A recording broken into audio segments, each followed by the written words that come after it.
Bon après-midi. Cet article a présenté traits sur les moyens de transport en la République dominicaine et leur importance dans la mobilité des personnes, aussi de quelque chose est le déplacement de celles-ci comme un objet, marchandise ou des individus humains ou animaux, d'un endroit à un autre.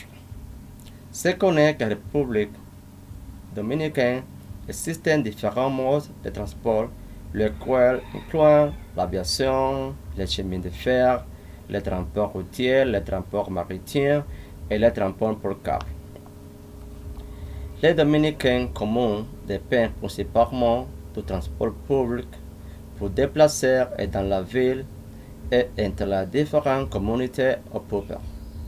Les transports publics dans la République dominicaine ont un poids énorme dans la vie économique du pays.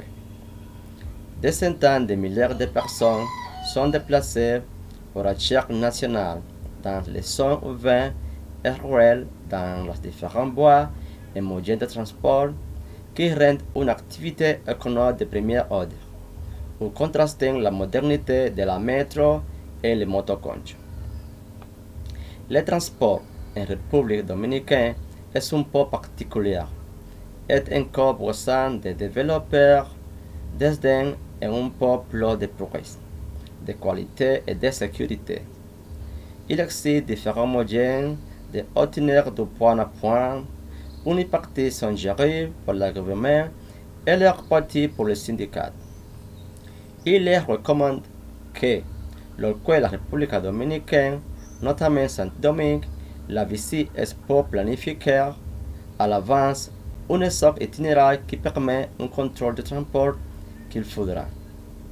Voici une vraie description de ce que les différents médias pour atteindre chacun des Dominicains et des touristes qui ont besoin de déplacer dans l'espace. Les voitures publiques. Les voitures publiques sont un type de moyen de transport urbain tout à fait particulier qui, à la République dominicaine, et dont le mode de fonctionnement est un peu unique. Ces voitures publiques forment une série d'itinéraires visés par le groupe Union des pilotes.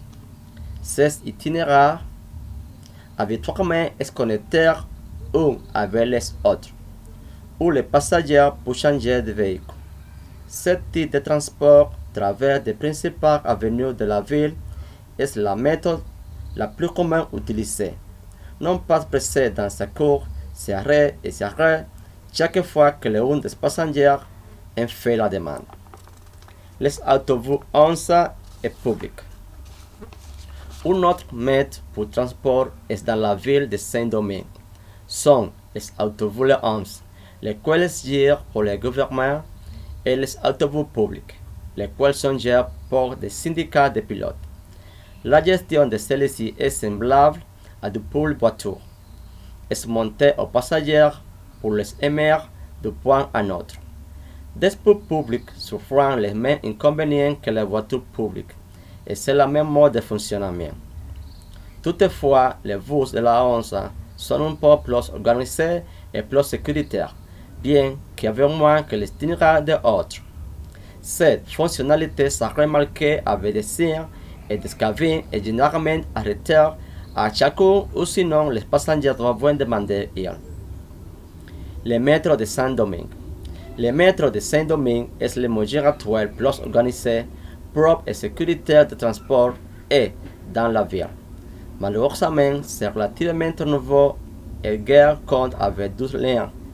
Il passe d'abord par intermusculaire de la ville du nord au sud. Et les seconds présents à l'ouest, mais son aire de répartition est toujours limite en comparaison avec les terres vues dans la ville. Autres modes de transport sont des taxis, qui contrairement à d'autres régions du monde, ne sont pas méchants avec les taximètres, mais qui ont taux prédéfinis selon le lieu que vous souhaitez visiter et doivent généralement être demande à une centrale téléphonique. Sous des endroits comme les aéroports ou les hôtels avec les flux touristiques de haut. Et c'est que aussi le roi en voiture recommandés pour ceux qui ont un très bon sens de l'emplacement et la gestion des cas avec des structures complexes. Comme l'aménagement urbain de la ville est un peu compliqué. Une dernière recommandation est de demander des conseils dans les halls de l'hôtel, ver où sont enviés d'aller, les options disponibles et les coûts pour assurer la sécurité et l'économie. En conclusion, comme on se peut voir dans ce travail, les moyens de transport se réfèrent à les mots au type de véhicules d'infrastructure utilisés pour se déplacer la personne. Les moyens de transport peuvent inclure les automobiles, la moto, les camions, les tramways, la marche à pied, les ascenseurs, les hélicoptères ou l'avion, etc. Les types de transport peuvent se caractériser par son appartenance au secteur public ou privé. Ces moyens de transport sont comme moyens pour la personne se déplacer à différents lieux en fonction de la situation et la boisson. Merci beaucoup pour voir mon vidéo. Merci.